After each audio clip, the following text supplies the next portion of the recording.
What's going on, Stim Junkies? High Stim Ace here. Welcome to the debut episode of the High Stim Experience with my co-host, Alexander Hammerstone, real-life pro wrestler, all-around badass, and high stim pre-workout enthusiast. That is the politically correct term. We can't use the term Stim Junkie in 2025, so we are high stim pre-workout enthusiasts. How you doing? I'm doing good. Maybe a little bit too enthusiastic about those high stim pre's, but I took a good one this morning, so I should have energy for the whole freaking podcast. Bro, I was telling you before we got on here, the arms are looking freaking massive, and you trained legs today. Am I right about that? Yeah, well, maybe it's well, I did use pump serum today, and that has got to be one of the best freaking pump formulas.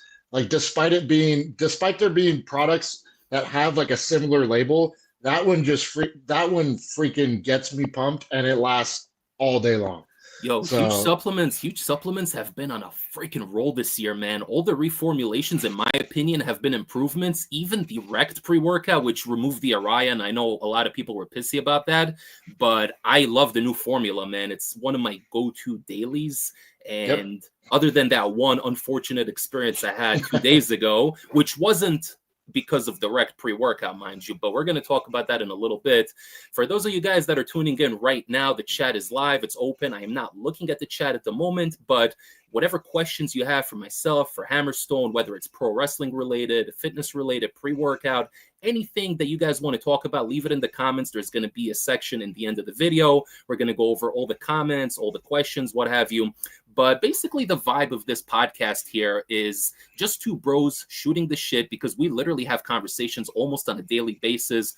And we figured, people could listen into these conversations. Maybe they'll find it interesting. And we could just shoot the shit and have fun and literally just have conversations that we're having privately, but for you guys to tune in and listen. There is a lot more to High Stim Ace and to Alexander Hammerstone than meets the eye. Obviously pre-workouts is the main thing that everyone's tuning into, but obviously you guys know I'm into horror movies, I'm into video games, anime, and a bunch of other stuff as well. So a lot of things that kind of encompass this entire lifestyle that we're a part of. Anything else you want to add to that? I mean, man, I think that's a pretty good kickoff. Like you said, man, I think there's so many times when we're just kind of going back and forth, and I'm like, this is the kind of content that, like, it's not something extravagant, it's not something life changing, but people like to follow along for this stuff. And I would say, yeah, you're a charismatic guy. I like to believe I might be able to bring something to the table. So we're just gonna shoot the breeze.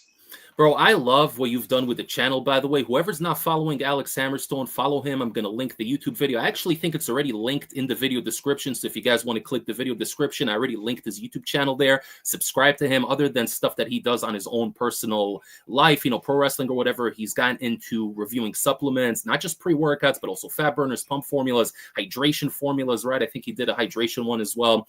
And, man, I love your style, and I always say that because you're a pro wrestler, because you're used to cutting promos and a lot of times doing it in one take, I can tell that you do everything in one take. Sometimes I got to re-record something, a little slip of the tongue or whatever, but I'm a very good editor, so I'm able to make it look very natural and seamless. But your videos, man, I love them. They're like 8 to 10 minutes and just straight to the point. And you're also very, very entertaining and charismatic to watch, which in my opinion is very important, because you have a lot of reviewers in this day and age, and everybody does bring their own little flavor. But I think in order to stand out, you have to have two things. First of all, you got to be yourself. You got to be genuine, because if you're not genuine, if you're pretending to be something you're not, people are going to pick up on that, So whatever your strength is, you kind of lean into it. And secondly, you have to just kind of have this aura about yourself. You know what I mean? And when I look at Alex Hammerstone, my God, is there a freaking crazy aura going on there? Well, yeah, I mean, it's just something that, like, I was binge watching, like, specific, like, it's funny because I used to watch you and Ari GGH, like, from time to time if there's something I was like kind of curious into. But then, like, it literally turned into, like, I would click on one of your videos and it would be like recommended, and it would just be like random ones for supplements I had no interest in, and I would watch 6, 7, 8 of them, whatever got me through a cardio session. And for some reason, it's just fun. Like, when you're into this lifestyle, it's fun to hear about new products and hear about ingredients and, you know, something you're not even interested in, thinking about like, maybe I'm curious, or, you know, I would never use that, but what did it do for this guy? Like, it just becomes kind of fun. So I finally was like, why don't I do this? And it's, you know, sometimes, as much as we love the fitness lifestyle, like it gets to be a grind, and there gets to be days where you're not excited to train, and there gets to be days where you have to drag yourself to the gym, and sometimes that new pre-workout is the thing that makes it exciting. And sometimes beyond that, not even the pre-workout, but just knowing like I'm going to try this new product, and then I'm going to get to talk about my experience and share it with this community of people who are like-minded. It's such a niche community that it's fun to bounce these ideas off people. And, you know, sometimes you tell people, man, I ran this and it kind of was like lackluster because of this. And they're like, oh, no, you got to try it this way. And it's just like, it just became so much fun. And it's just, I'm having a blast. And it's kind of put some passion back into some of the days of my training where I was kind of like feeling burnt out, to be honest, you know? 100%, especially, I mean, I know you train twice a day on most days. You start off in the morning with your weight training session, then you do the cardio, freaking Stairmaster going for 2 hours, bro. My knees would freaking blow out if I did that shit. But I got to get better with the cardio. I do bike to work and I bike back home, so it's like 40 minutes total. But, you know, a lot of stop and go, red lights and whatnot. So I don't really consider that to be proper cardio, but you know, it's better than nothing. Cardio just really boring to me. You know what I mean? Like, I know it's a typical gym bro cliche. I'm going to take the high stim pre-workout. I'm going to pump. I'm going to have a great time, get in the reps, the sets. But then when it comes to cardio, I'm like, could I do 20 minutes of cardio, or should I just do a couple more sets? I think I'll do a few more sets, you know? And then by that time, I'm tired. I'm shot. I'm like, time to get out, you know? But I'll do it next time. I will do the cardio next time. And then the cycle just repeats itself perpetually. There's always a next time. I also try to be responsible about my stim usage. So if I'm already taking a high stim pre-workout, if it's still hitting me in the end of the session, which a lot of times is the case, then I could do 20 minutes on the elliptical, put that resistance up on like 14, 15, get a little extra sweat, and it's good. But a lot of times if the pre-workout, you know, if I'm running a daily or like a medium stim and, you know, I'm kind of getting tired by that hour and a half mark, I'm not going to do the cardio. What I used to do was actually take like half a scoop of Insane Cuts by Insane Labs, which is pretty much like Psychotic minus the beta alanine, and it has some thermogenics. So I would take like half a scoop of that with me, and then 5 minutes before cardio, I would just freaking take that shit and go do the cardio. But it's too much stimulation, you know, then I get the shakes, the anxiety, all that other fun stuff that comes with it. So, yeah, you know, I try to be a little bit more responsible about it. Lately, I have been using Chaos at night from Apollon, but I only do half a dose. So it's 150 milligrams of caffeine. So it's like just enough to like pick me back up out of that afternoon crash without being so much that I can't sleep at night.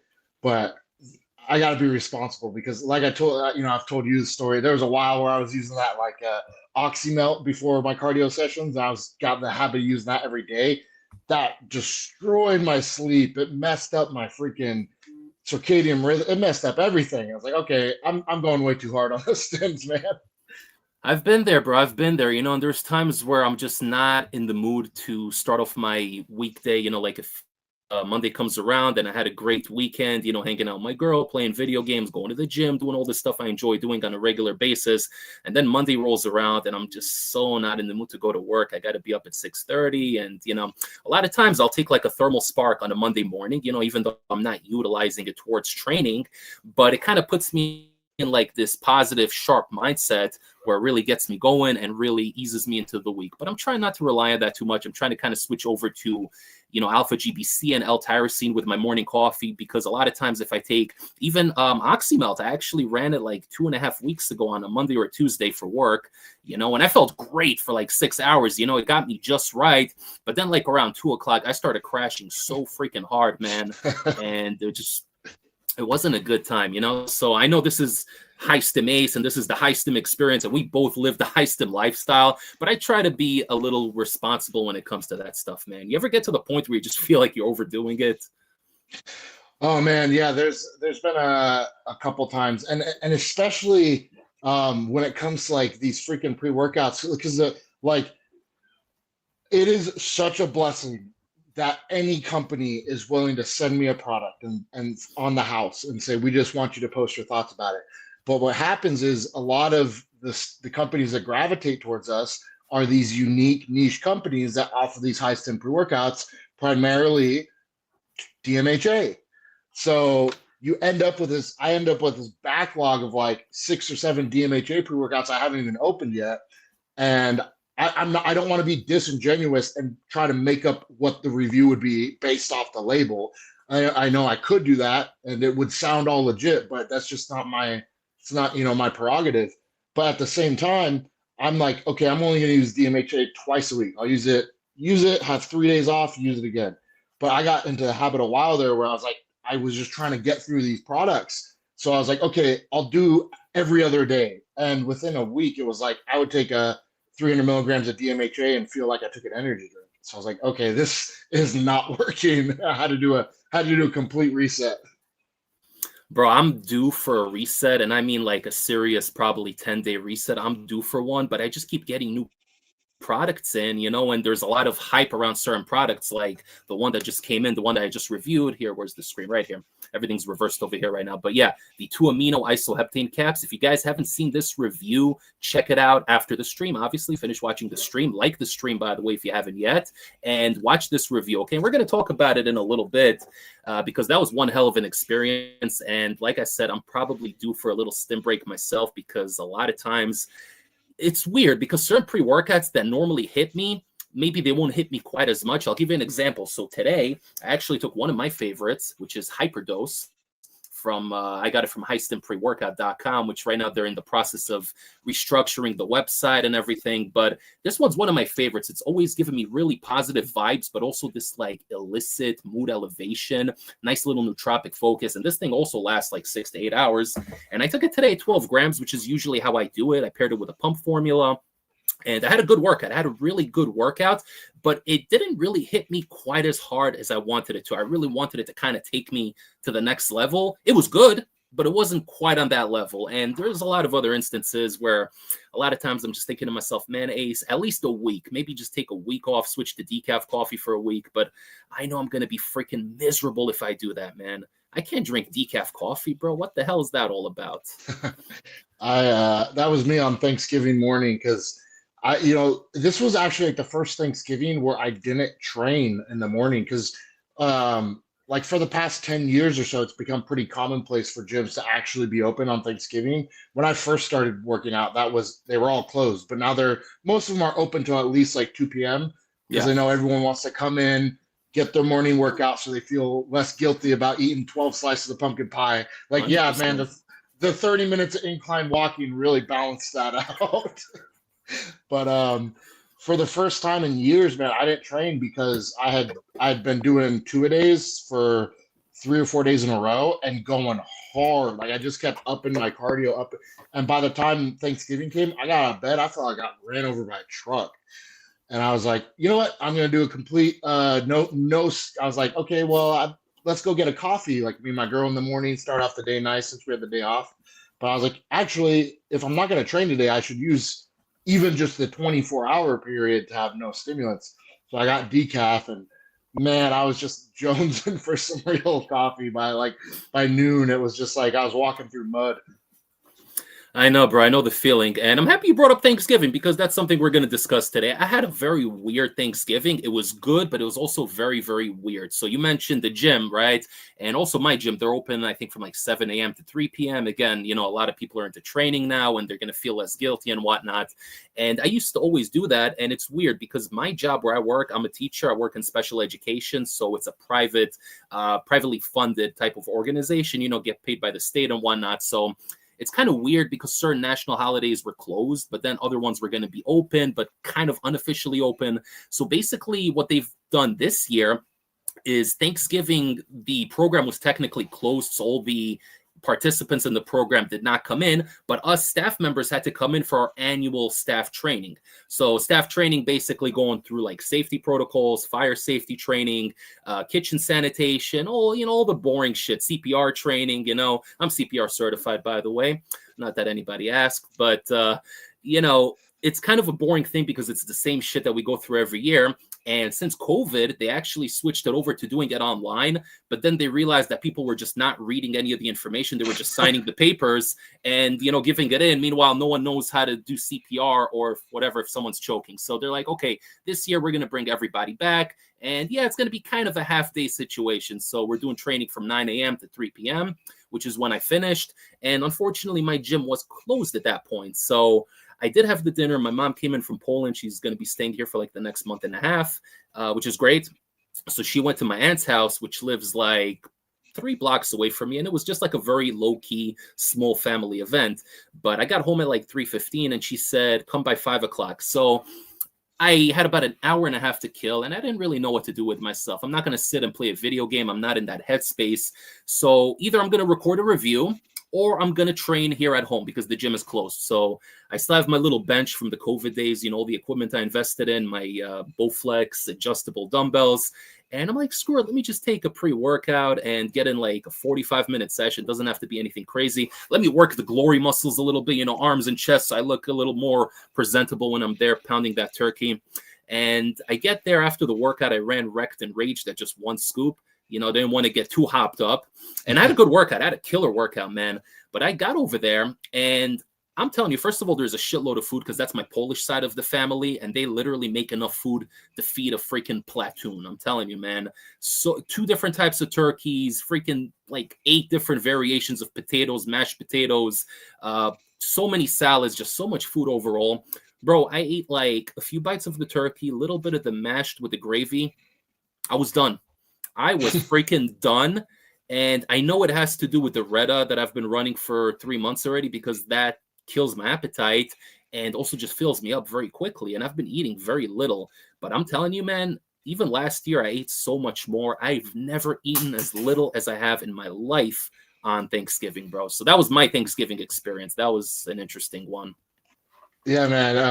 Yeah, you and I talked about this because so I mentioned I woke up, I got that decaf coffee. I got my decaf coffee, and I don't do it black, but I just do like sugar-free sweetener in it. And me and my girl had that in the morning, and then I got one to go, so I pounded it because I'm just trying to like. I'm thinking, you know what? I'll end up fasting until the meal time, which they said meal time's gonna be out 2:30, 3 o'clock. So have another black coffee, and you know that pretty good for putting off the appetite. And then my girl's cooking her side dishes, and I drove off to the gas station, got like a Polar Pop cup just full of caffeine-free Diet Coke. So I'm drinking like a half gallon of diet soda, filling up the belly. And then I get cooking on my sides that I'm bringing, and planning to be ready about 2:30.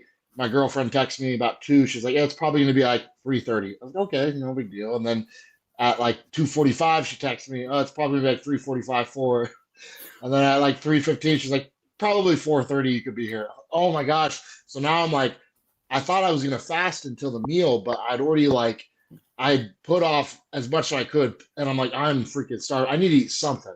But I also wanted to like save calories. So I don't want to eat anything super calorie dense.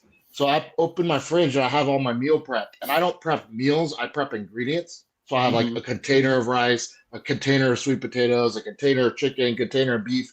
And I had a container which was probably like the equivalent of like 6 or 7 servings worth of Brussels sprouts. Ooh. And I microwaved the entire container, just ate all of those Brussels sprouts in one sitting. So it's just fiber and gaseous vegetables. So by the time I got to freaking Thanksgiving, I made this one awesome plate, had a little bit of everything. And by the time I start getting like about halfway through it, I'm like, there is no room in my stomach. I'm filled up with diet soda and Brussels sprouts, and not to mention, I'm normally taking like 3 milligrams of Retta a week right now, and I split it 1.5 and 1.5. But I was like, you know what? I'll just do 2.5 today, and then let that coast for an extra couple days, and that will stop me from being irresponsible over Thanksgiving. But it was just too much, man. I ended up having that plate and then 1 slice of pecan pie, and it was a pathetic excuse of a slice, you know. And that's all I did, man. No day. I honestly think I probably took in less calories on Thanksgiving than I do on a typical day of just like clean eating, because I normally have like 6 or 7 meals of, you know, my normal diet. Yeah, man. I follow all your stories. I see all your meals, everything you prep all the time. It's funny, man, because when we did the training in my job, they actually ordered sushi for lunch for everybody, and it was a nice platter. It was like one of those massive ass sushi platters, super super fresh. And they also ordered like smoked salmon. I mean, they really went all out for us, you know. But I'm thinking to myself, I'm literally going to be going to this meal as soon as I'm done here, so I'm not going to eat any of this stuff. So as much as I love sushi, literally one of my favorite foods ever, I had to skip out on it. And I just drank a little bit of seltzer. And that was pretty much me starving myself till mealtime. But then the meal got pushed off by like 2 hours, did my little training session. And I don't know about you, Alpha Yo actually kind of kills my appetite. I know it's not the case for most people. DMHA is usually the thing that kills appetite. But I don't know, for whatever reason, if it's like this really pure sourced Alpha Yo, it really kills my appetite, man. Do you experience that at all?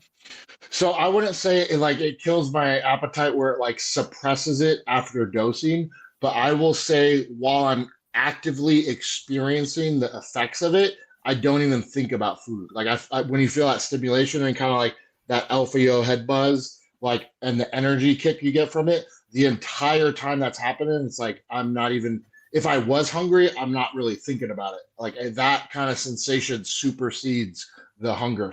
So it's not really like it crushes my hunger, but like definitely while it's doing its thing, it's like hunger becomes kind of in the background for me. Yeah, no, that makes a lot of sense, man. The one pre-workout that to me always killed my appetite was Excelsior, even more so than Thermal Spark, which is funny because supposedly they have the same secret sauce ingredient, and Thermal Spark is more catered towards, you know, being a fat burner, killing your appetite, and Excelsior is more catered towards just being a pre-workout. But for whatever reason, Excelsior always has the better appetite suppression. And speaking of Excelsior, it's an interesting story because the only two places you can get it from in this day and age are Predator Nutrition, which a lot of people don't like them because there's a lot of shady shit going on. They switch manufacturing with tubs and whatnot. So that's a whole other story. And then there's Eva Supplements, which was a shop right here in New York City, which unfortunately they closed down their physical location, but now they're doing the whole online thing. They used to not sell the high stim stuff online. I used to go in person and get Excelsior tubs for, back then they were $80. And I think the thermals were $70, which, you know, it's a crazy good price. And they always had the goods. But Predator Nutrition just released their new batch. And from what I see on the subreddit, people are saying it's complete garbage. They removed the goods and they just put in Alpha Yo. Other people said it feels like C4. So I'm not going to go ahead and spend $130, $140 to order one of those. But I had somebody, one of my followers, reach out to me on Instagram and he said, Ace, I actually just ordered the newest batch from Eva's. And I'm telling you, it's got the goods. And he sent me like the back of the tub. He showed me the powder and everything. It still has the little crystals, the little specks in there, you know. So I was intrigued. I hit up Constantine. Shouts out to Constantine from Eva Supplements. And I told him, I'm like, listen, this is the situation. Can you vouch that this is actually a good product? So he told me, yes, this is the latest version. I think it was 9/28 expiration, if I'm not mistaken. And he sent me a picture as well, Ridge tub. And I said, okay, let's do it. I ordered two. And I had the Black Friday deal, so I actually got them for $85 a tub. So I'm super happy about that.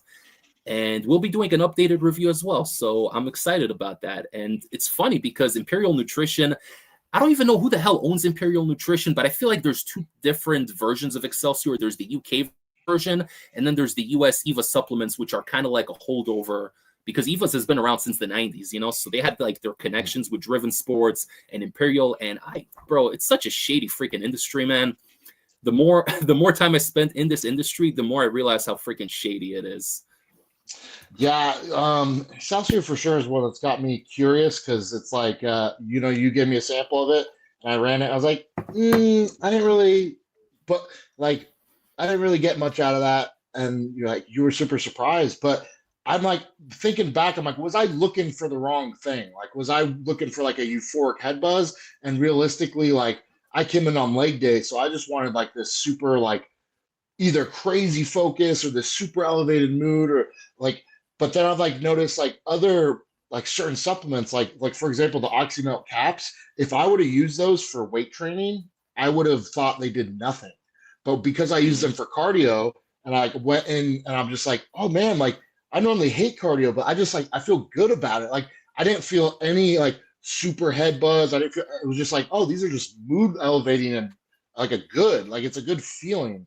And it's like, so I'm seeing like was that what Excelsior did for me? And I wasn't looking for that. Like, but also you never know. But like, it's like the same thing we talked about Kill Switch, which I actually used today. But we talked about Kill Switch, and the first time I used it, I was like, oh, this is freaking bunk. And then I used it again. I was like, this is awesome. So I was like, I don't know if like on that day I'm like going into it expecting like a certain experience instead of just like wanting to have a good workout. You know what I'm saying? Bro, Excelsior has always been such a special product for me, and I've only ever had one bad batch. And I also started late on the Excelsior train. You know, a lot of people have been taking it since like 2018, 2019, and supposedly back then that stuff was really, really spiked, But I started pretty late when it was out of what do you call it, manufacturing for like 2 years or so, and then they brought it back. And I think I got twice from Eva Supplements and then twice from Predator. And then there was the one tub I got on eBay, which was, I think, the 1125. But that one originally came from Ruesco, which is a site that I don't really deal with that much. But that was where it originally came from. It was a black tub, not a red one. And that one was more like a nootropic feeling, very in the background. But literally every batch I ran other than that, and I had 1025, I had the other 1125, and then 726. And all those have been really, really good for me. So we got 928 coming. I think it's 928. So I guess we will see what happens with that, but I'll definitely be doing an updated review. Now, we have an interesting topic on here, and we were talking about shady business practices when it comes to a lot of these companies. So you've heard of the name Hi-Tech Pharma, right? We've all heard of Hi-Tech Pharma if you've been in this game long enough. Hi-Tech Pharma, my God, where the hell do I even begin with this company? So they've been around for a while, for a very long time, and they're essentially like a mafia from what I understand. They have a monopoly on a lot of stuff. They supposedly trademarked DMHA, even though I don't know how the hell you can trademark an ingredient. But they have a team of lawyers from what I understand, and the owner, whose name is Jared Wheat, apparently very shady guy, and no shade against him. I don't know this guy personally. This is all secondhand information, just stuff that I'm reading and relaying over here. But apparently there's been a lot of shady shit going on with Hi-Tech Pharma. I know firsthand that there was a pre-workout that I can't mention that I actually got my hands on a while back, maybe like 5 months ago, and I was going to review it, and I don't even know how this happened, but the owner actually ended up reaching out to me on Instagram, and then he wanted to talk over the phone, and I gave him my number. We had a whole conversation. Very nice guy, by the way, not going to mention his name. But he told me basically not to review the product. He was like, listen, if you want, I will send you whatever you want for your personal use, but just please don't review it because Hi-Tech, I've had issues with them in the past. I had to close one or two of my other companies, and I just don't want him getting on my case and whatever. He was giving me this whole spiel. And I'm just thinking to myself, man, that's freaking nuts, bro. Like, I didn't realize there was so much drama in the freaking pre-workout supplement space. It's pretty crazy, man.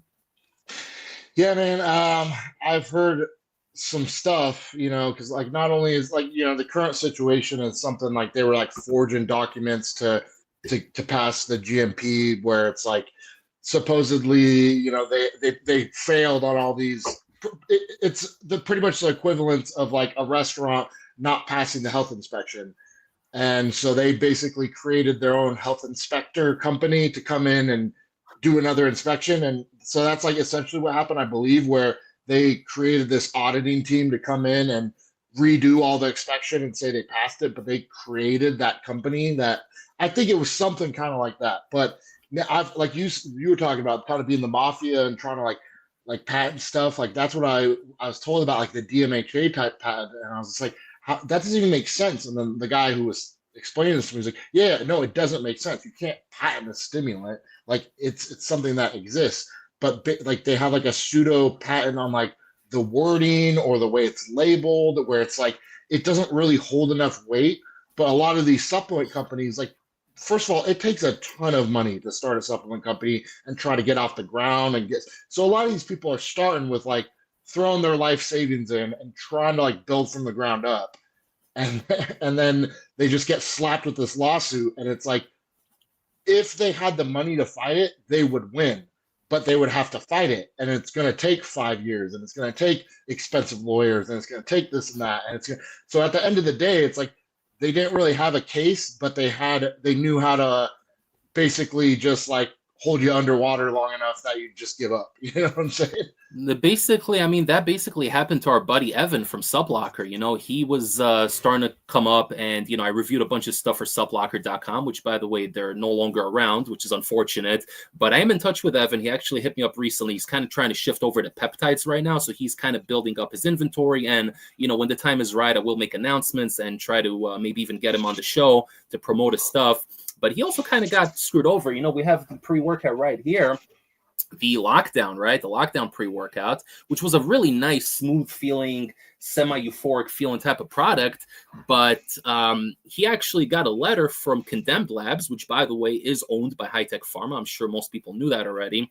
And basically they're saying copyright infringement because they have a pump formula called Locked Down, which, sounds similar. It's not exactly the same, but I guess that's their whole theme, being convicts and being locked up and locked down, and who the hell knows, man. So he kind of got screwed over. He had to discontinue the pre-workout. Lucky he made his money back, at least, from selling those units, because all the reviewers helped promote it, because it is a good product. It's a very solid product. And, I feel bad because he's such a nice guy. And like you said, people poured their life savings into it. I'm in constant touch with this guy, Evan, and he really put a lot of his savings and whatnot into building this brand up. And super genuine guy, great customer service, fast shipping. I really liked Sublocker a lot. And, because you have these big conglomerates, it really kind of screws over the little guy, which is very, very unfortunate. So, when I get sent a product from a company like Intellect Lifestyle or KJ Labs, smaller family-ran businesses, I always try to do the reviews justice. And even if the pre won't hit me the first time, I'll run it 1-2 more times, maybe pair it with something, because I want to try to help out these little companies as much as possible. You're always going to have the big conglomerates, but then the little ones, a lot of times you also find something special in these little companies, products that the mainstream guys won't necessarily bring you. And that's kind of what brings the fun of it to me also, finding these little companies and these little shady products and whatnot. You know what I mean? Yeah, 100%. Now, shifting gears for a second, because it kind of sounded like we just took a couple of minutes to be on the high-tech hate train, which we aren't necessarily. We're just kind of talking about the stuff we've heard without... Yeah, we're just reporting the news. Yeah, we're not really trying to put too much of our own opinion on it, because honestly, we don't know the full story. That being said, are there any... out of the high-tech line, how much of that have you used? How much of it are you a fan of? How much? Because from the outside looking in, I know they have like the really good sleep hitter, Somatomax. They have like the whole wannabe pro hormone line, which I don't really get involved with. And then it seems like they have an obnoxious amount of fat burners and like dietary supplements that are all so similar, but like they're all slightly different. So it's like, I'm curious if there's any products from them that you're a super fan of, and like how much of their line have you really experimented with? So I've dabbled with some of their stuff, and you're going to laugh when I tell you what I think is their best product, because a lot of people know this product from back in the day, and it's been reformulated, and people say it's garbage. I'm talking about Jack 3D, the current version, the DMHA version of Jack 3D. It's a very solid entry-level DMHA pre-workout that I think you can run like 3-4 times a week. It's weird because it says you can run it at 1 to 3 scoops. I'm not a big fan of when they do that. Harder Than Last Time Subs does that also. Greg Doucette's company, they do that as well. You can run it at 1, 2, or 3 servings. I don't like that shit. I'm not a fan of it. 1 or 2 scoops, like I get it, half dose, full dose, but I don't like when they do 1 to 3. But either way, for me, the sweet spot was always 2 scoops with the Jack 3D. It's not going to get you high. It's not going to get you crazy like, back in the day when it had the goods in there. But it's a very clean feeling pre-workout. And if I ever want to introduce someone who's a casual to DMHA, Jack 3D will always be an option that I'll present to them because it's very clean and easy to get to. Now, I have Mesomorph sitting here for probably a year. It's still sealed. Haven't gotten a chance to open it yet. I heard the new version is solid. Again, not comparable to what it was back in the day, but I hear the version they have now is solid. So I'm going to try that one at some point. Somatomax, I know you like Somatomax. I fucking hate Somatomax. Excuse my French. I hate that one so much. And it's weird because I ran my share of Phenibut sleep aids. I ran the Anesthesize from Blackstone Labs at a full dose. Never had issues with it.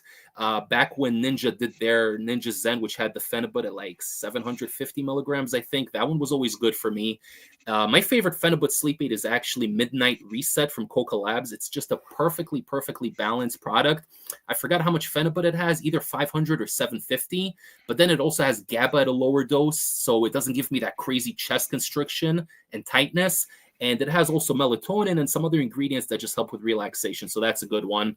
But you also mentioned the pro hormones, and I know that they're non-methylated. I know it's not the same pro hormones from back in the early 2010s, but brother, I had such a bad experience with those pro hormones. I ran them like 2.5 years ago. Didn't even make it a month, bro. It was like 3.5 weeks. And that thing freaking killed my libido like nothing else ever had. And it was something I never experienced before, and I freaked out. I'm like, what the hell is going on, man? I just felt very flat, very out of it, and definitely no extra energy in the gym, no muscular gains, nothing. So not worth the trade-off, and I would not recommend those pro hormones to anybody. I only later found out that you're supposed to stack it with a test base, but they don't tell you that when they're promoting that stuff. They tell you, oh, you take the one testosterone. That was the popular one, right? The one test. Like, you're going to take the one test, and that is the test base. No, not the case. You need an actual test base, not a pro hormone test base. So they don't tell you that. There's a couple of people, I'm not going to mention their name, but they do a lot of business with Hi-Tech Pharma. And it's 3 guys that do a live stream every couple of months talking about pro hormones. If you search pro hormone live stream on YouTube, you will find a bunch of their stuff. And they're very nice guys. You know, they're very friendly. When you watch the stream, they answer all these questions. But in the end of the day, they're salesmen. They're trying to sell the high-tech pro hormones. And they're not going to tell you these little nuances that really could screw you up. I mean, I literally had to hop on enclomiphene for a month just to get back to baseline. It was freaking insane, man. So that's my experience with Hi-Tech Pharma. I guess it sounds more like a lot more negative than positive, right? A little bit, but I didn't even think about that. I'm just talking and I'm ranting. I'm like, shit, man, it sounds like I had a pretty negative experience with Hi-Tech. But I like Jack 3D, so there you go. And to get off on a positive note. Fair enough. Have you tried the new Jack 3D? I have not. Okay. Let me. I don't think I have. Like, if it's been out for a couple years, there might have been some point over the last couple years where I picked it up and gave it a go, but I do not think I did. So we'll see. It might be one, but to pull the trigger on. But like I said, at this point, if I'm gonna pull my trigger on a DMHA day, I don't want like a smooth, like nice one. I'm like, I want to go get the freaking guns out. Let's fire off a crazy experience. 100%, man. It's been a little while since I had one of those workouts. Actually, no, that's not true. About a week and a half ago, when I went to Connecticut for the weekend, last weekend, Saturday, I took Excelsior with me, 2 scoops actually. And I took 1 scoop like 45 minutes before I got to the gym. And then the second scoop I mixed in with a pump formula. I think it was pump serum, if I'm not mistaken. I do believe it was pump serum. And that I took like 5 minutes before I started training. So I give it like 40 minutes to build up. And then I take the second dose. And I don't do this often. I'm usually okay with like a scoop and a half, even a scoop and a quarter of Excelsior. But I really wanted to get hopped the hell up and really experience that full body training session. So I did that and it was amazing. Now, a couple of days ago, Friday, 2 days ago, I ran this one here, which again, guys, whoever's watching the stream right now, I reviewed this. It's about a 20-minute review. I go into 3 different times I ran this one. This is the Project M Supplements 2 amino caps, 50 milligrams, but 50 milligrams feels like 100 or 150. This shit is potent.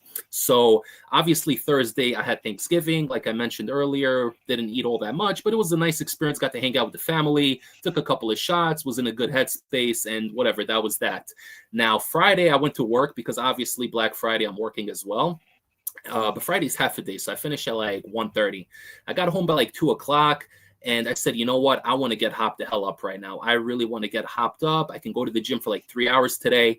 And I decided, you know what? I've ran this at 1 and 2 caps already. Let me run it at 200 milligrams, 4 capsules, because let's face it, most people that run DMHA, 200 milligrams is kind of like the standard dose. 200, 250, hell, even 300 milligrams of DMHA is considered like a normal dose, right? So I figured, let me take 4 caps. I took it with the Rect pre-workout from Huge Supplements, which, is a fully loaded pre-workout. I've never had issues with it. and it's got the pumps, so it kind of helps with the vasoconstriction. Got a little bit of nootropics in there. You got the beta alanine and the 1 milligram of alpha, at 98% purity. So it's a solid hitter, and I've stacked it numerous times with other DMAA. I've stacked it with Carolina Chemical DMAA. I've stacked it with bulk stimulants DMHA. I've stacked it with Dark Labs Euphoria. So I know that the issue that I went through on Friday was not due to the wrecked pre-workout, okay? It was purely due to these pills right over here. I can't get the damn framing right. Here we go. The 2 amino capsules. This thing was freaking crazy, man. I literally took the 4 caps with it, and I didn't start feeling it until I got to the gym. Just got this nausea and this lethargy that came in out of nowhere, and I felt so freaking out of it. I felt nauseous in my chest, and I was going to actually hit chest. I was going to do like chest, shoulders, and triceps, but every time I tried hitting the chest, I felt this nausea building up, and I said, you know what, let me do lower body. I'm going to take it easy. I'm not going to push too hard. And I just started with the the calf raises, and was not having it. Went to the leg press machine, even just put 45 and 45, just one plate on each side. And even just trying to push that, I felt so freaking ill. And I said, you know what, this isn't going to happen today. I'll go home. Let me take 2 caps of L-theanine. Let me take a nice hot shower. Let me drink a tea, chamomile tea, and I'll feel a little bit better. Did not feel better. Did not feel better, bro.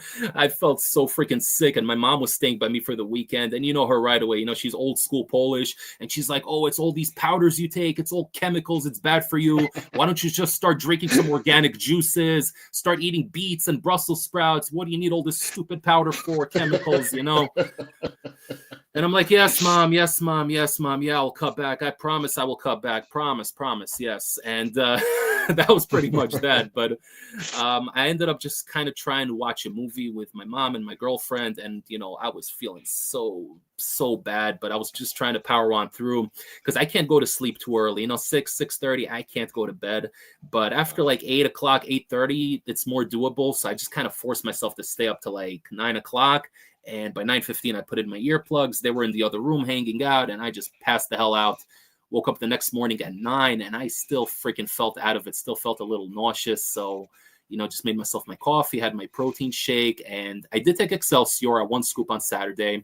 And, that kind of balanced me out for whatever reason. Whatever the hell's in this Excelsior just responds really well with me. It really resonates well with me. So it cleared me out. I went to the gym. I did a very light session. I was there for a while. I was there for probably close to 3 hours, but taking longer breaks in between because I still had that nausea, and it balanced out though. Within the first hour, I'm just doing a bunch of warm-up sets, taking my time, longer rest sets, listening to my boy Vince Russo on podcast. And I just felt better. When I came home, I took a shower afterwards and I felt freaking great. But then I went ahead and I recorded the review, because originally I was supposed to record the review for the 2 amino caps on Friday night. And obviously that didn't happen because I was sick as a dog. So I ended up just doing it on Saturday when I got back. And then I dropped the review last night. So that was pretty much my weekend. You made me think of 2 things. Because like the closest thing I have to kind of an experience like that was there was a day where I don't recall what pre-workout it was, but it was something that on label had at least 150 milligrams of DMHA, maybe 200. But I remember taking it and getting nothing from it. So thinking like, oh, this is Juglin's like crap. This was, it's on label, but it's not in it, whatever. And I remember being kind of mad about it. And then that night, I was going to go do my cardio. And like I said, I'm usually pretty mild with what I use for cardio. But I was about to leave and be gone for like a 4-day wrestling trip. So I was like, okay, I'm going to have a stim break after this. I'll just run a Ripper tonight. Because I have all these Dark Labs Ripper. Oh my God. I have all the pills. I have adrenaline. I have Ripper. I have all kinds of different things that I never get to use because it's like some of them are like Dark Ripper's really a strong formula, so it's hard to even stack with a pre-workout unless it's like super low stim or you're just doing it with a non-stim. But then again, it doesn't really have the firepower you want for a weight training session like that. So it's like, I like Ripper a lot. I have probably had the bottle for 4 months and there might be 2 or 3 caps gone. But that night I was like, you know what? I use that bunk DMHA in the morning. I'm gonna use a Ripper for cardio.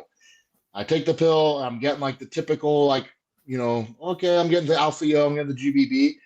by the time I was halfway through cardio, I just felt like my whole body was like shutting down. And I was like, what is going on? And I Hmm. got home and I felt that nausea and I felt like my heart rate wasn't out of control. It was high, but like it wasn't like it won't get out of the 130s. It was like in the 90s for the rest of the night. And I was like in bed just like trying to relax. And I didn't feel like my heart was racing, but I just felt like I couldn't. I was like, I want to go to sleep, but I feel like I can't. Like my body will not calm down. And I was just like okay, yeah, DMHA twice in a day is freaking never a good idea. And what I'm betting is like not only was the dose so potent, but you're talking about how those effect last forever, and I could attest to that even off the only the one pill I used. So imagine having that freaking effect just lasting and lasting and lasting is probably what just freaking fried you so hard.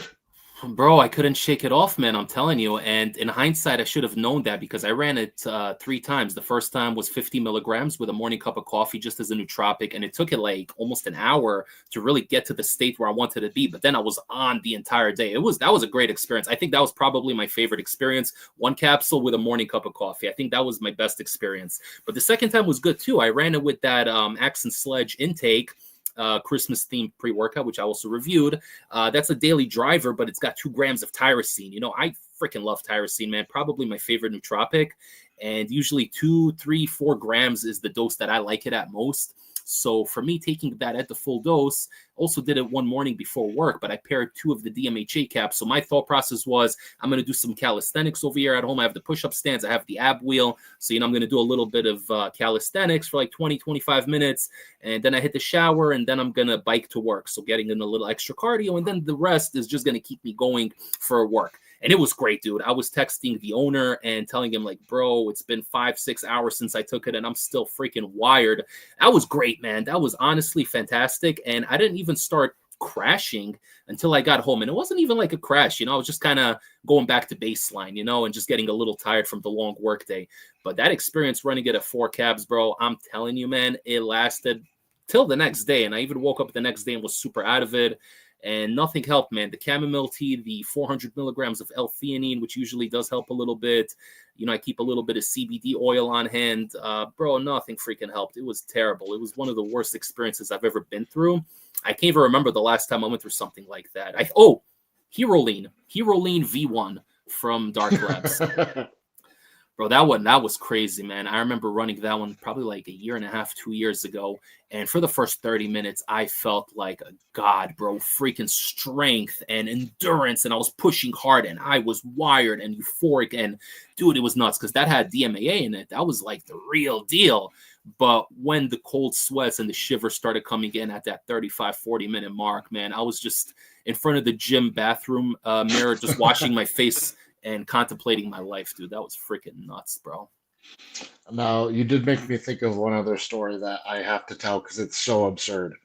Um, so you're talking about your mom, oh, these powders, this, that, and other, right?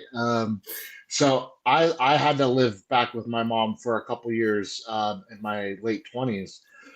And while I was living with her is when I got on TRT and I started experimenting with peptides and this and that. And we never had a discussion about it. But there was like once or twice where I had stuff like out and open on the kitchen sink or not the kitchen sink, the bathroom sink, my own bathroom.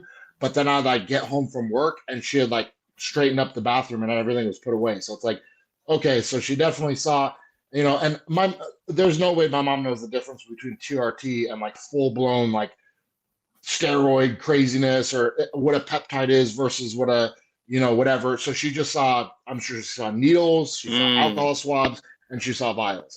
And although we never had a discussion about it, it was like, oh, she's aware of that now. Anyway, I moved out and I moved in with my current girlfriend, Courtney, and he ended up getting thyroid cancer a couple years ago. And it was rough. She had to go and get surgery, get her whole thyroid, get all these lymph nodes removed. She was on like radiation therapy for a little while. And while she was on radiation therapy, I couldn't be in the house because she was radioactive. So I literally had to go back and live on my own for like 7 to 10 days. And one of the days I was walking out of the house and my mom, I don't remember exactly how she worded it because I was trying to even understand what point she was trying to make. But essentially, what she was trying to imply was that I'm injecting myself with these foreign chemicals and turning my body into a chemistry plant. And then Courtney is swallowing my and because she's swallowing my this, that's what gave her cancer. And my mom was saying, oh my God. my mom basically said, my radioactive semen gave my girlfriend cancer. You guys heard it here on the High Stim Experience. But I was just like, how did your brain even come to that? Like, that is just the kookiest thing I've ever heard. But also, what an awful, like, obviously, I just like laughed it off. But like, imagine like if I did believe that for some dumb reason, like you're trying to like basically blame me for her almost dying. And like, what an awful thing to say. It was. Oh, where's your mom from originally? She I want to European? say no. I want to say she's been here her whole life.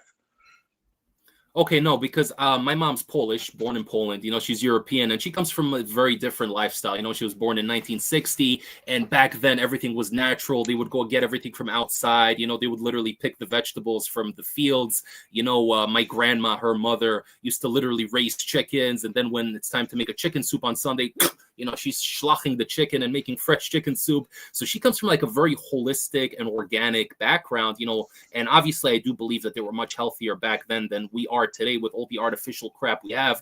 But there's also that village mentality that comes with it where they don't really understand the latest science and how things work. They just think, oh, because this is a new invention and it's not natural, therefore it is bad for you no matter what, you know. So me even trying to explain peptides and whatever, I don't even bother, you know. I'm like, yes, I'll eat more beets, I'll eat more organic stuff, yes, you're right, I'll drink my cranberry juice, yes, I will do that, you know. But it is what it is, man. Bro, that's a crazy story, bro. Radioactive semen. You guys heard it here on the High Stim Experience, and this is why you have to tune in. If you guys haven't liked the video yet, like it just for that freaking story, man. Where else are you going to hear about radioactive semen but on the High Stim Experience, bro? That was freaking...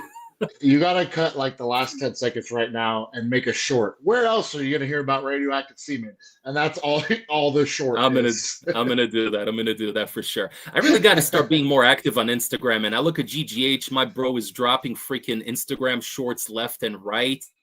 I really got to get on top of it, man. I'm so slacking when it comes to my Instagram game. I mean, I utilize the stories a lot. Every time there's a review that dropped, or every time there's like a product that comes back in stock, or there's like a new drop coming out, I'm always active on the stories. But when it comes to actually me posting the content and shorts, I really got to get better with that. But it's a learning experience, you know. I've been doing this for what, 2.5 years at this point. It's crazy to think how freaking long it's been already. You know, it feels like I just started like a few months ago, and here we are at like 2.5 years already.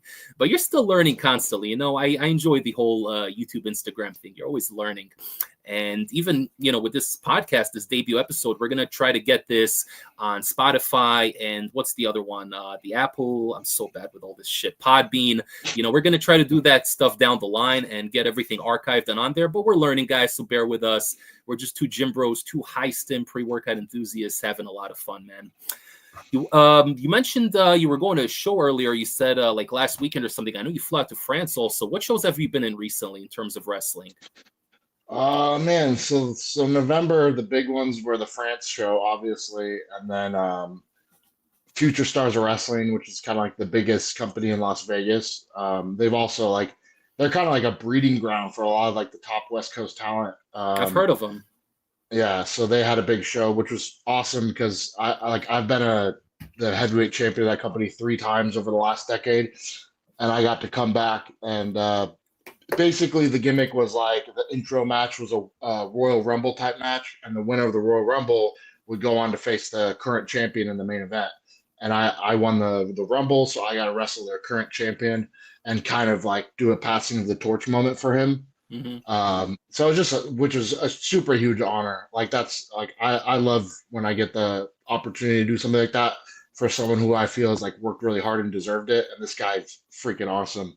But not only that, like at the end of the night, it was like Killer Cross was on the show, Karrion Kross from WWE, so he was like an FSW guy, and then Chris Bay, who is well known from TNA, and who's also like unfortunately well known now because he broke his neck, and he was Oh shit. he was completely paralyzed. But over the last year, he's been rehabbing, and he's already back to the point where he's been getting back in the ring. And this is after them thinking he wasn't even going to be able to lift a finger. So, so he was kind of the host of the show. Cross wrestled early on the show, so at the end of the night, it was the current champ, me, Cross, Bay. We all got to stand in the ring and have a moment, and just like looking at the photo, it's just like, man, that's freaking cool. You know, it's cool to be a part of something like all these moments that we create in wrestling. A lot of times we don't think much of them, because we're always like, what's next? Where's the next big match? Where's the next big payday? Well, what am I doing 6 months from now? Like, it's always like that feeling like you have to be doing the next thing.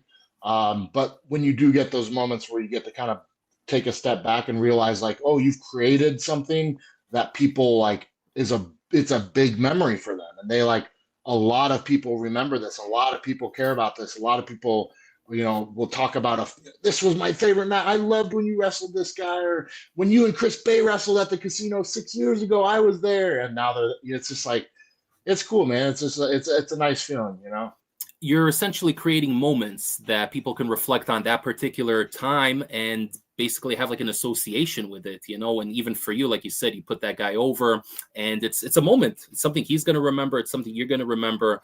And in general, it seems to me like you're somebody that really loves and is super passionate about pro wrestling, and you're always giving back, even when you had that match with Riddle that I watched on MLW a couple of weeks ago or whatever it was, like a month ago, by the way, great match. I'm a fan of Riddle as well. He did a funny thing in WWE. I don't know how much you watched him when he was there, but when he did the stoner gimmick, which I don't even know if it's a gimmick or not, because it seems very genuine. As a former stoner, I look at this guy and I'm like, okay, this is somebody I definitely would have chilled with back in the day. But he did this gimmick on Raw once with Asuka. You know Asuka, right? The Japanese wrestler. So he came in with the scooter and he was just like babbling. He's like, oh yeah, do they have these scooters in Japan? And he sounds so stoned. And again, I don't know if he's actually high or if it's a gimmick, but either way, he's killing it. And he's like, hey man, if they got these scooters in Japan, oh man, I forgot what I was gonna say. And then he just kind of like rode off on the scooter, and she's looking at him like, and it was so genuine. And from what I read on the dirt sheets, Vince McMahon liked it so much, he was still in charge at the time, that they ended up just keeping it on the show. He's like, screw it, we're keeping it in.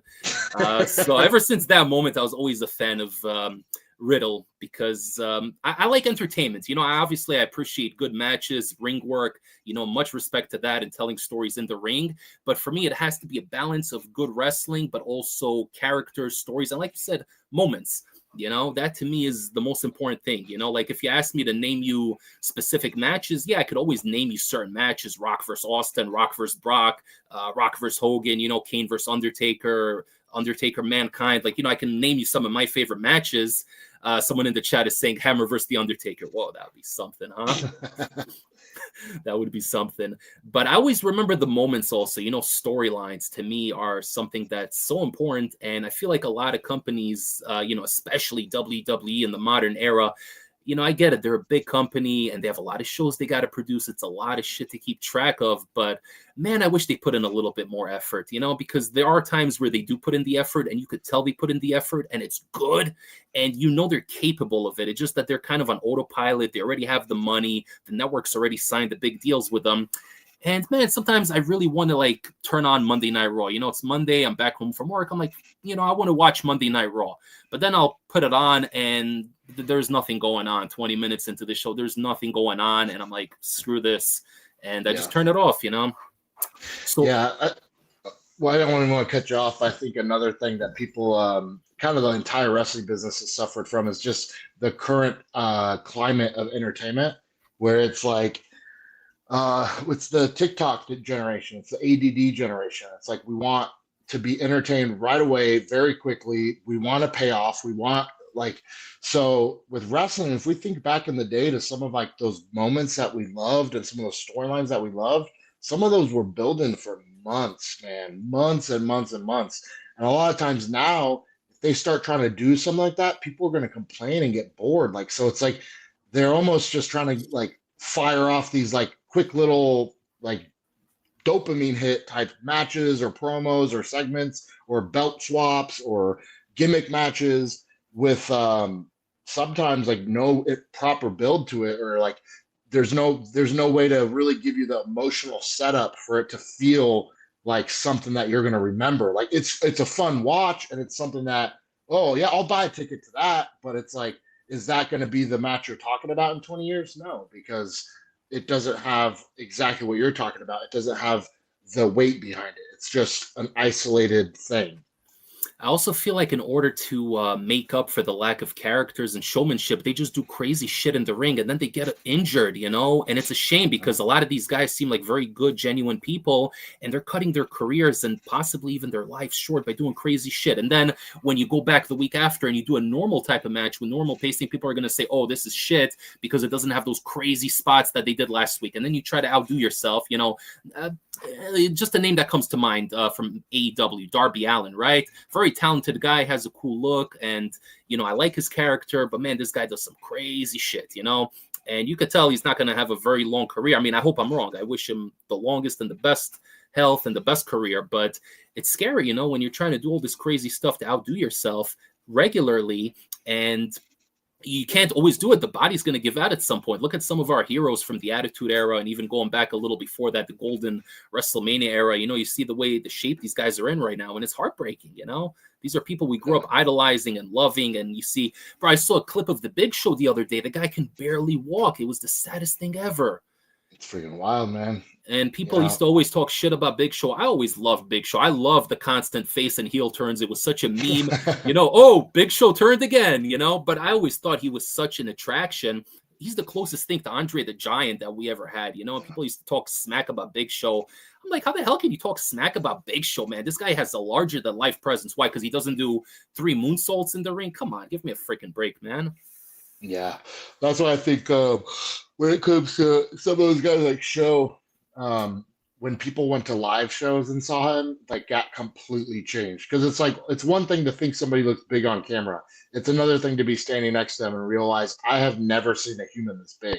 It's like when I worked backstage and like shook Big Show's hand, I was just like, what even is this? Like his feet, like it's just absurd, you know, like standing next, like I remember I was in catering one time and I turned around and I was right behind Brock Lesnar. And it was just like, I have never seen a human shaped like this. Like the traps just going right into the head, his freakishly long arms, I could scratch the back of his knees while standing up straight. He's just like this freak, you know? And like even someone like, I remember Ryback, for example. Like everyone knows Ryback's jacked, right? But when I saw him in person, I was like, this guy is so much bigger than I thought he was. And I thought he was huge. It's just like, you don't realize that. So when someone like doesn't appreciate like what Big Show is, I'm like, just the fact that he's in that ring, just the fact that he can take a bump and get back up. You know what I'm saying? Of course. But yeah, man, that larger than life Brock is crazy. Presence, man. Oh yeah, Brock is a freak of nature, dude. I actually just got a DVD recently. You know, I haven't bought a wrestling DVD in a while, but I was on eBay and I think I got it for like $5 or $6. It was sealed, the Brock Lesnar DVD. It's an old one, you know, from his first run, just how he came in and how they built him up. Oh man, amazing stuff. I watched it over with my girlfriend, you know, because I remember during those days I was a kid, I hated Brock Lesnar. He was a villain, you know, and I was like 12 years old at the time, huge Undertaker fan. And here comes this new kid, freak of nature, like you said. He's bloodying up the Undertaker, who's one of the toughest people on the roster, and Brock is making him look like a wimp in comparison, you know, and like it pissed me off. And then he beat The Rock, which, you know, The Rock was always the people's champion. He was always one of the people's favorites. And then Brock Lesnar beats The Rock in such a decisive fashion, you know. So I hated Brock as a kid. He was a villain. He was doing his job right. But then as I got older and I went back and I watched, I'm like, man, this guy is one of a kind. You know, there's no one in this generation that's coming up that's going to be like the next Brock. I mean, you could say Roman Reigns is probably the closest, but other than that, bro, there's never going to be another Brock Lesnar. You maybe, but yeah, you know.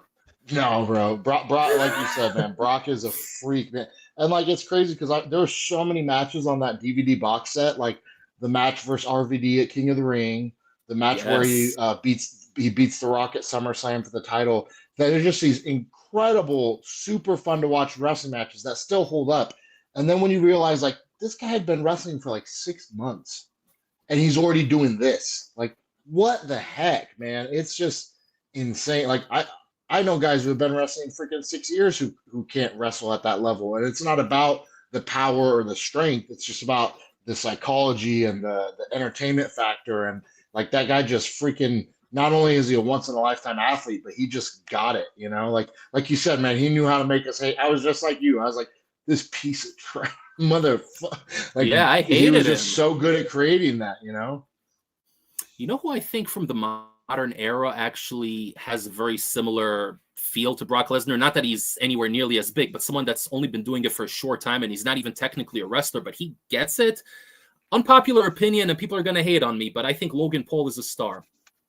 I Oh think yeah, Logan no, 100. Paul he's a star, dude. The guy freaking, first of all, he's great on the mic. He is such an amazing heel, bro. I don't think that guy could ever turn babyface because he's just a natural asshole heel. You know, he has that cockiness, and I freaking love it. But man, even in the ring, the guy picked it up so freaking quick. I've never seen anything like that. Yeah. Well, dude, one thing that like, you know, there's the phrase of like don't hate the player, hate the game. But like because all these like wrestlers would be like, oh, it's BS, Logan Paul, this, that, the other. He doesn't deserve this. He doesn't. I was like, what do you mean deserve? What makes you deserve something in wrestling? Like, is it because you took freaking 1,000 bumps on the indies for $20, or is it because you figure out a way to captivate an arena full of people? Because for me, that's what matters, and he did it. You know, he's figured out. Like you said, he walks out. He looks the way he looks. He looks like a star. Everything makes sense. He looks how you would expect him to act, and then he acts that way, and you're like, this mother. You know, it's just like it just all fits together. So it's like people can complain all they want, but yeah, man, like if you figure out, you know, if one person walks 1,000 miles, you know, to get to a destination, and then the other person realizes there's a train that's going there, it's like, are you an asshole for taking the train, or are you an idiot for walking? It's like he just figured out how to fast track himself to the top, and he freaking did it. So no complaints on my end. 100%, you know, and I can see the other perspective. You know, if I was grinding on the indies for X amount of years, you know, for a ham sandwich, and I'm barely making $20 a match or whatever, and I'm sleeping in my car, and then this other guy who already has this big following on YouTube comes in and essentially takes the spot, I can understand that perspective. But like you said, you know, you can't, what was it? Can't hate the player, hate the game, right? I mean, the guy's he's already popular. He already had his whole career on YouTube and whatever else he does beforehand, you know, podcasts and whatnot. And, you know, he just managed to kind of use that to transition over into wrestling. And again, it goes back to character work and having a larger than life persona. In his case, he's also a pretty damn good wrestler, surprisingly, but he kind of has the full package. And to me, he's always been one of the more entertaining things to watch. In general, I love good heels. You know, there's different types of heels. Like Logan Paul is a little bit of that cocky, somewhat of a weasel type of heel. Then you have like the authoritarian heels like Vince McMahon, who was always, I think Vince McMahon was always one of the best heels ever. So many freaking awesome moments with him. And then you have just like the funny over the top heels, which I'm personally a fan of, like Vicky Guerrero back in the day. Just hearing that shriek in her voice, man. Oh my God, that brings back memories. Who are some of your favorite heels in the industry going back? Dude, I love I think like in my head, like the first like go-to was like Kurt Angle when in the like early 2000s, because he was like his whole shtick was like I don't know if from the get-go they wanted it to be a heel, and then it came off way too white bread cheesy American like hero, and like the crowd rejected it, so then they just leaned more into that. But it was just so unique at the time of like this guy's like just saying all these nice things and these here's your three eyes, integrity, intelligence, and you know, it's like, but he's just doing it in such an obnoxious way that you're like, you shut up. But and also for someone who is such a serious, intense, and amazing athlete, not to be able to make afraid to make a fool of yourself. You know, that's super important. I don't know how many times I run into like guys in the indies. There was this guy a couple months ago, man. And I was like trying to figure out how to put this match together with him. And I'm like, so what's kind of like your shtick? Are you babyface or heel? And he's like, I'm a heel. I was like, okay, well, like what kind of like character, like how would you describe yourself? He's like, I'm just kind of like a no nonsense, like badass ass kicker. I was like, interesting. I have no reason to dislike that. That sounds pretty cool to me. And I'm like, what kind of stuff do you do? And they just start to listen off all these badass moves he wants to hit. And I'm like, so how exactly are you going to get heat in this match? You know? Yeah, because people cheer for the crazy cool moves. Yeah, it's just like a lot of people don't realize that, like, to be a heel, like, you could be the aggressive, powerful badass. You could be Brock Lesnar, but you have to have something to make you dislikable. And like, there were times when Brock Lesnar would chicken shit a situation. You're like, what the heck? Like, this guy just mauled all these people, but now that it's time to actually put his title up on the line, he walks out of the ring. Like, too many people don't get that aspect. Like, it's like, okay, you can't just be cool. Like, you can't just be like an unbeatable force that kicks everybody's ass and is cool, because then what makes you the bad guy? Like, it does, like, if you're beating up, just because you're beating up good guys, if they're not as cool as you, they just become the bad guy. You know what I'm saying? It's yeah, I feel like in the modern era, if you want to be a real, true, successful heel, you have to commit to it 100%, and you have to have not only thick skin, but you have to be okay, or better yet, you have to embrace the hatred. Because a lot of times, because of social media, people want to be loved, you know. And I heard Charlotte Flair, you know, she's a great natural heel, but, you know, she wants to be loved by the fans, you know, and it is what it is. It's human nature. You don't want people to hate you. You want people to like you. But if you're doing a show and you really want to be the villain and you want to do that long term, either you have that natural characteristic like a Logan Paul. He naturally just comes off as narcissistic. He comes off as an asshole. I'm better than you. And he has this whole mentality. And you automatically hate him, or you got to be committed to the bit, like MJF, who I think is one of the most amazing heels in the modern era. And I know you guys are personal friends, but he's, you know, from what I've seen on YouTube and a little bit of AEW I watch, man, that's a guy that really freaking gets it. Yeah, I think, you know, one thing I've told people is like, it's hard because there are times when it's like, because people hate like what you're doing character wise, they will conflate that and tell you that you're a bad wrestler. So they'll be like, oh, this guy sucks. His matches suck. And it's like, do they, or do you hate me as a wrestler, or like as a character? And now you're conflating that with my actual skills to do the job. It's not the same thing, but a lot of times, like, that's just what happens. So it's like, there'd be times when I would wrestle a guy who was freaking garbage. And it would take every bit of skill I had to lead this guy through a match. And a lot of people don't realize I'm talking to him the whole time, telling him everywhere to go, telling him this, telling him that, all match long, just to get an okay, decent match out of this guy. And it would feel like the entire time I was just trying my hardest to polish a freaking turd. You know what I'm saying?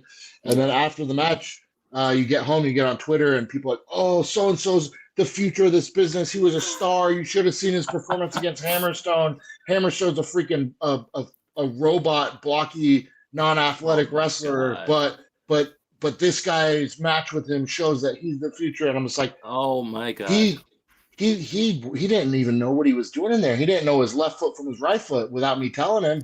But I can't say that. Like, I can't get on the Twitter and say, actually, I'm the good wrestler because I'm the one who told him what to do in the match. You just have to take it on the chin and go, okay, well, I guess my heel work works. You know what I'm saying? But it's like you said, people want to be loved, and sometimes you don't feel that love. Yeah, man, I feel like social media in general, you know, that's obviously a tool that can be used in a lot of different ways. And I've made a lot of amazing connections on social media, literally got connected to people from around the world that are part of my life. Hell, I mean, I freaking connected with you over social media. And here we are doing our first episode of the High Stim experience, you know, so that's pretty incredible. But then there's also the negative aspects of it, all the bullshit talk. And, you know, people also in this day and age don't know how to censor themselves. They think because they're online and they're anonymous or whatever on X or on TikTok or what what have you. They could just say whatever the hell they want without there being any consequences. And I'm not a person that advocates censorship whatsoever, but I feel like just general human decency has kind of gone out the window. I feel like as the age of the internet gets a little stronger, you know, the whole Reddit / Discord / X culture, it's kind of bleeding over into the real world in this day and age, especially with AI and all that other stuff. So I feel like a lot of the toxicity comes from that place. You know, like I follow certain, I mean, I don't go on dirt sheet websites when it comes to wrestling, but I do follow nodq.com. That's my buddy Aaron Rift, you know, so that's his website for like, God, 25, 26 years at this point. So like I'll look at little headlines and stuff, you know, and people leave their comments over there. And bro, people just leave the nastiest, stupidest comments that a lot of times don't even have anything to do with anything. They just kind of want to put their opinion out there, whether it has to do with a topic or not. And I'm just like, why even put that shit out there, you know? So people really do talk out of both ends. Yeah. But we're gonna go to the Q&A because we're already going for an hour and 15 minutes. And just like last time when I did the interview with you, we are just talking and I'm like, oh crap, it's already been almost an hour and a half. So guys, if you have any last second questions or comments about pro wrestling, about Hammer, about pre-workouts, whatever, put them down below. We're gonna go through everything right now. I haven't really kept up with the chat during this conversation, so I'm gonna kind of skim through everything. A lot of support, a lot of love over here for both of us. Let me see what we got going on here. I'm going to put a couple of these comments up over here. Let me see. Lots of drama. Yeah, again, lots of love over here. Loving this collab. Courtney, shouts out to Courtney. A lot of people loving the collaboration. Appreciate that. Hammer in WWE, man. What would it take to get you going to the WWE? Man, I mean, I was just talking to my buddy today, man. They basically offered me a contract in like 2018. And then right before I was about to start, they called me and pulled it. Hey, we signed too many guys to NXT, so never mind. And I was like, what? Like I'd already told everyone in my family I was signed. I'd already told my boss I was signed. And so that happened. And then obviously, last year I was wrestling NXT while I was with TNA, and while I was there, like they're pulling me aside, hey, when's your TNA contract up? And I'm like, oh, it might be up in March. I'm like, okay, cool, let's stay in touch. And then the contract ends, and I'm waiting for that phone call, and it's like, doesn't come, So you never know, man. Like, honestly, I'm not like freaking desperate at this point, but at the same time, it's not like I'm holding out on them because I want to have my own creative control over this, that, the other. It's more a situation of I'm kind of taking the opportunities that are coming my way right now and just making the best of them. So who knows? I wouldn't say never, but the clock's ticking. Your boy Hammer's getting old, man. I got to do this while I'm still got hair on my head. I feel like you enjoy your current lifestyle and schedule, though, because you're going to the gym twice a day. You know, you're posting your meal prep stuff constantly. You're chilling. And then when you go to your shows for X amount of days. You come back and you do it all over again. So if you were to be contracted by WWE, I highly doubt you would have the freedom to do what you're doing right now. But again, the money is the money. So ultimately, that's what it comes down to. But I do know you have a very fun routine that you seem to enjoy regularly. I do, especially but with reviews. It's like you said. Like I would just love to be able to offer my loving girlfriend Courtney like the stability of the next 5 years. Like I want to be able to like have that comfort in the back of my head. No, 100%. We got a couple of comments here regarding the wrestling talk. Some people are very happy with the wrestling talk. Obviously, there's going to be wrestling talk. You got a freaking pro wrestler on the show. How the hell are we not going to talk about wrestling? We got somebody here, Iron Scooby. He said Braun Breaker. I think this was when we were talking about some of the wrestlers that were coming up. What do you think of Braun Breaker?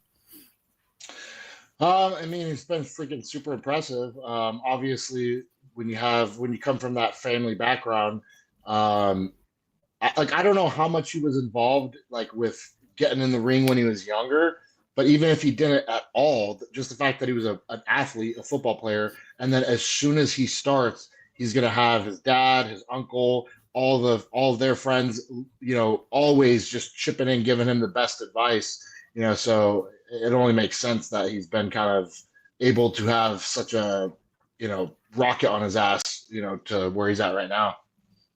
Yeah, I like him. I'm a fan of his. I just wish they kept his last name Steiner because there is the family lineage, and maybe it's strategic. Maybe they kind of want him to build up on his own before making that connection. But again, we're in the age of the internet. Everybody knows everything anyway, so you're not going to really fool anybody. So I don't know. I think if they used his name, it would actually work in his benefit. I mean, I was a huge fan of the Steiners, especially Scott Steiner. I think somebody in the chat also mentioned Scott Steiner, but yeah, man, that was you remember the math promo from TNA, right? Yeah, With Scott Steiner. that's a classic, man. One of the best of all time. You talk about freaking characters, man. That was freaking incredible. Oh, wait, here. I saw the comment right over here. Yeah, Angle and Steiner were amazing heels. 100%, man. Scott Steiner, and they're, you know what they both have in common is they both had that comedic element, but it wasn't the type of comedy that was meant really to pop the audience. It was kind of like, I don't know how to describe it. You know, it was comedic, but with a heel twist to it, you know, like you mentioned. Yep. And Kurt especially was never afraid of looking like a goof or whatever. I remember even when he had his head shaved and then he came out with a wig for a couple of weeks. And it was like, you know, he had like the strap going around his head with that terrible looking wig. It was, yeah, that was freaking funny.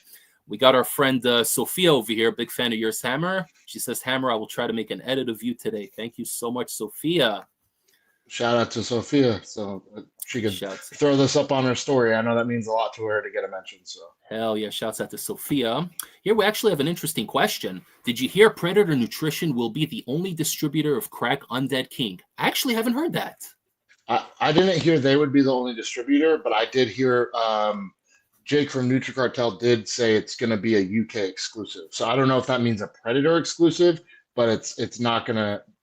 We're going to have to pay those freaking VAT fees if we want to get it, which I'm going to do because like my Crack Halloween like review is like one of my highest rated ones because I was able to get it out like pretty quickly, one of the first guys to get like that review done. So I'm going to try to do the same with Crack Undead King, but I have a feeling it's going to be like $70 plus shipping plus VAT fees. Like it's going to be like $130 freaking purchase once it's all said and done. Yeah. So I reached out to when I saw that story from Jake, and I did reach out to my buddy over at Cross the Limits, you know, and I asked him like, are you going to have Undead King? Because he's based in the UK, but he told me he was not going to have it. So I kind of assumed, I'm like, if he's not going to have it, it's got to be Predator. But I never actually, you know, heard the news that it's confirmed that only Predator is going to have that in stock. Bro, Predator's been pulling a bunch of shit recently, by the way. I don't know if you're aware. They have, I mean, we kind of spoke about it earlier on the show where, you know, their recent Excelsior batch is not good and they're charging still $130 or whatever it is for it. But apparently they take the goods that are in Excelsior and they'll put it in one of the other pre-workouts like Doomsday or Doomsday, whatever the other version they have, right? Yep. And then they'll put it in the Crazed, the CRZ. So like the secret sauce is going to shift from tub to tub. But how can you do something like that and then you're still charging $130 for Excelsior? I mean, that's pretty messed up. Yeah, wild.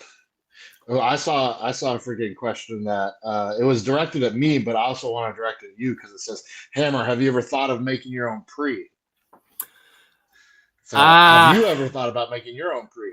Okay, so without revealing who's involved, there's 2 projects I'm currently involved in. Okay, I don't want to release any information. One of them, I mean, I'm excited about both of them, but they're both kind of in the early stages. One of them, we were actually supposed to release our collaboration before the year's end, but they had a hard time sourcing DMHA that was up to par, and this company really values their standards and, you know, ingredients and labels very much. So we're just waiting until that's resolved, and it's going to be a very interesting pre-workout. I gave the person my original formula that I created, and then, you know, that person put their little tweak on it, and it's going to have a very interesting and very controversial theme to it. So, you know, that's down the line, but hopefully in 2026 at some point, because it's definitely not going to come out by the end of this year. And then there is another one I'm working on. The person took my formula. We had to tweak it a little bit because I had to take out 2 ingredients, DMBA and hordenine. I had to take those 2 out because can't have those anymore. Thank you, FDA. And we had to work with what we had, but it's going to be a very, you know, once it comes out and if everything matches what's on the label the way it's supposed to, it's going to be very, very euphoric, very tunnel vision focused, but also have like a bit of that tweaky effect where you got a little bit of that thermogenic edge, a little bit of that tweaked out kind of energy. So it's supposed to be like a very well-balanced experience. But again, I can't release any names or anything at the moment, but there is stuff down the pipeline. Interesting. Well, we'll all be looking forward to it. Well, what about you? Because the question was addressed to you, so you got to answer on your end. I haven't sat down and obviously, like I'm a geek with this stuff. Like if I don't know what an ingredient is, I'm having a 35-minute conversation with ChatGPT about why is this in my pre-workout? What are the studies? What are the user reports? What's this? What's that? Extrapolate this, that, the other. Like I've had it draw out like charts of like how to stack my stimulants and like create like the perfect euphoric head high. I've done all this, so I'm very into that side of it. I haven't sat there and like I don't have like a formula written that I'm like, ooh, I wish someone would make this. That being said, I kind of feel like I could easily go that way.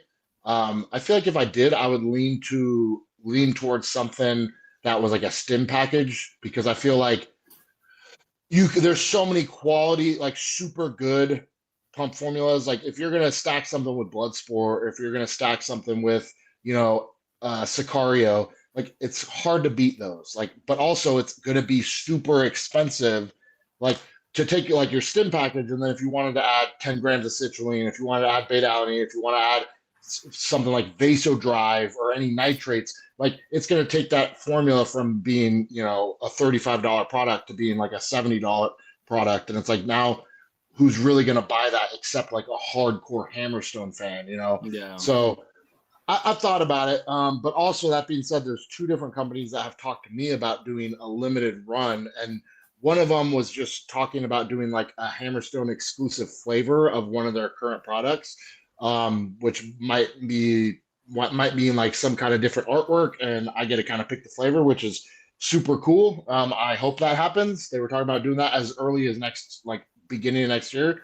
And then I know Madhouse has talked to me about doing like a limited hammer run, but I don't know how much I would say, like how much say I would get in the formulation of that product. Like we didn't really discuss nitty gritty. So we'll see, So speaking of Madhouse, because you brought it up, what is going on with them? Because I know they were supposed to release new pre-workouts. They were supposed to do a limited edition Chaotic Rage, which was interesting. I do think they dropped a label for it, and I think it did not have Juglins in it, which is weird because usually when a limited edition comes out, they'll make it stronger than the regular version. But this one seemed like, at least on label, it seemed to be more of like a daily driver-ish version of that.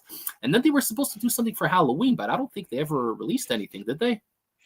So I want to say what happened. I had a conversation with the owner, and like I don't want to spill too much of his beans that he doesn't want spilt, but also I don't remember the exact details. But I want to say basically the rough situation was that the people who are manufacturing their products are also the people that source their GMHA. Mm-hmm. So, but they haven't been able to get it. So it was either like, do we switch manufacturing and go to these other people, or do we get the ingredient from these other people and try to get our manufacturer to use it? But they won't, because like part of the deal was like, hey, we do your manufacturing, we supply this ingredient. So they're kind of in this weird spot where they're stuck, where like they can't move forward with production. There's a couple things standing in the way. But that's why they've been like pushing their protein and their pump product and their aminos, because those are still getting churned out. But as far as the pre's, there's kind of been like a monkey wrench thrown in that situation. It's interesting you mentioned ingredients. We have a question here. Favorite ingredient for mood? 1-3, 1-4, 2-1, or whatever. What is 2-1? I'm not sure what 2-1 is. Is that like a different form of DMHA? I think they're probably just referring to amino. Oh, okay, that makes sense, yeah. So I literally just watched while I was in the gym. I was listening to your review of the Dark Horse, which technically was a review for Greenies, which has like more or less the same formula, minus the pumps of the original Dark Horse. I was literally just listening to that while I was in the gym today, and that one has the 1-4, correct? Yeah. I like the 1-4. I feel like 1-4 has less of a physical edge to it, but it's got more of like a nootropic mind focus. So I kind of like it. It feels different to me. And it also, I never had any crashes on 1-4. Meanwhile, if I take something with legitimate 1-3, like Crack Purple, the original version, I will get a crash, albeit hours later, but I will usually crash from that real legit yum. Yeah. So I like DMHA. I also like DMAA once in a while, but these days I'm just reviewing the products they send me. So I find myself using DMHA less and less. Alpha yohimbine is probably my favorite stimulant, honestly, right now, if I'm being honest. For me, it's like I think like the most euphoric, like awesome experiences I have are a very good DMHA source at a high dose and a supplementary dose of DMBA, like around 100 Mm. milligrams. Like the once I created like I basically created the original Barbarian formula just by using single ingredients, stacked to the pump formula. That was freaking amazing. Once I actually got Barbarian, that was amazing. And then when I used Dexter Slice at like 1.5 servings and added 100 milligrams of amp citrate, that was probably the best I've ever had. It was just so euphoric. But like you said, man, when it comes to the consistency of like a product, like my best and like most favorite workouts last month have been on freaking stuff like this, freaking outrage or psychotic saw, or I just used freaking 5150, like Oh, just yeah. good caffeine and alpha yo slappers. Like I love I love a good caffeine alpha yo combo. Like it's the and like some of these I don't think you've tried Outrage by Nutrix, have you? No, I haven't. the the mood elevation on it is unexplainable. Like it doesn't feel illicit, but every time I use it, it puts me in such a good mood for the rest of the day that I'm just like, why does it do this? And like there's like this one ingredient there that like some people say like, oh yeah, that could cause some mood elevation. I'm like, yeah, but this doesn't make sense. I take this and I just feel like it's like the best day ever. And it's just like those hitters, man. Yesterday I used Hypermax, man, and dude, I went heavy. It's a 24 gram scoop. I ran it at 30 grams, Oh my and God. I didn't get any Alpha Yo scaries off of it. Like it was just a Really? good time. Yeah, man. My tolerance to Alpha Yo is ridiculously high right now. Well, But specifically with that product, I was told that the recent batches don't hit quite as hard as that early batch. I have the first batch. Where is it? Right over here. This is from the very first batch right over here. This mm, is the Tiger's Blood flavor. Bro, this thing over here is an experience. It is an experience for sure. But I heard that after this batch, when they released the new one with the was it the shark on the cover, and then they did the one with the serpent on the cover, I heard those weren't quite as good as that original versions in terms of the Alpha Yo, but you're saying it was good, but just not super Alpha Yo aggressive. I mean, the first time I used it, I got like a head high that was like almost equivalent to DMHA. Like between the beta Wow. PEA, Oriya, and Alpha Yo, I was freaking buzzing. And obviously, my tolerance is kind of nuked right now, so I don't get it quite that same head high. But like just the energy, the feel good, the power output, it's all there, man. It's just a great pre workout. If I'm being honest, bro, I feel like we're both due for a massive stim break. But obviously, I am High Stim Ace, you're Hammerstone, and this is the High Stim experience. So no breaks will be had anytime soon. That's how we do it. That's the lifestyle we live. Now, we got another question here. I have the 928 Excelsior, the new batch. Unfortunately, it's $120 daily driver. Alien, do me a favor. Write out another comment. Tell me if you got it from Predator Nutrition or if you got it from Eva's, because I just ordered two from Eva's. It has the ridged lid on top, and supposedly it has the goods. I had two people tell me that that version from Eva's that they have right now, which might already be sold out at this point, but I heard that one has the goods, while the Predator Nutrition one is garbage. And I do think there's two different manufacturers. I'm basing this on absolutely nothing, but I know Eva's had a connection to Driven Sports and Imperial Nutrition going back to like the 90s, in the early 2000s or whatever it was, so they're kind of like grandfathered in. So I think that there's two different sources for Excelsior, one that Eva's gets and one that Predator Nutrition does in-house. I think this is, based on nothing, but that's what I think is going on over there. So just specify, let me know where you got yours from, because I really, really want to know. Now, going on to this question, this is an interesting one. Question for Hammer: has he wrestled EC3, and what does he think of his original TNA run? He was amazing as a heel, in my opinion. Before you get to it, I just want to say my piece about EC3. I used to watch TNA religiously from about 2007-ish up until like 2015 or 2016, up until the Billy Corgan era. So I was there for Dixieland, where her and Ethan Carter and what was his name? Rockstar Spud were there. They had their whole Dixieland stable, which, by the way, all the wrestling fans freaking hated on that stable. I loved it, man. I thought it was great. I thought EC3 was an amazing character. I freaking love his music, Trouble. I still listen to that when I train. I think it's such a catchy tune. And I love this character, man. Just freaking entitled nephew that really was given everything on a golden platter, but he can also back it up in the ring, you know? I freaking loved EC3. I thought he was amazing. Yeah, man. He and I are actually pretty good friends. We get along really well. We've been on several shows together. We have wrestled each other. I don't know if we've ever had a singles. I think we've only had a triple threat. But we've wrestled. I actually was supposed to be, well, not supposed to be, but he was asking me about having me on his show. I think this weekend. Yeah, this coming weekend, but he was like, dude, the flights are terrible.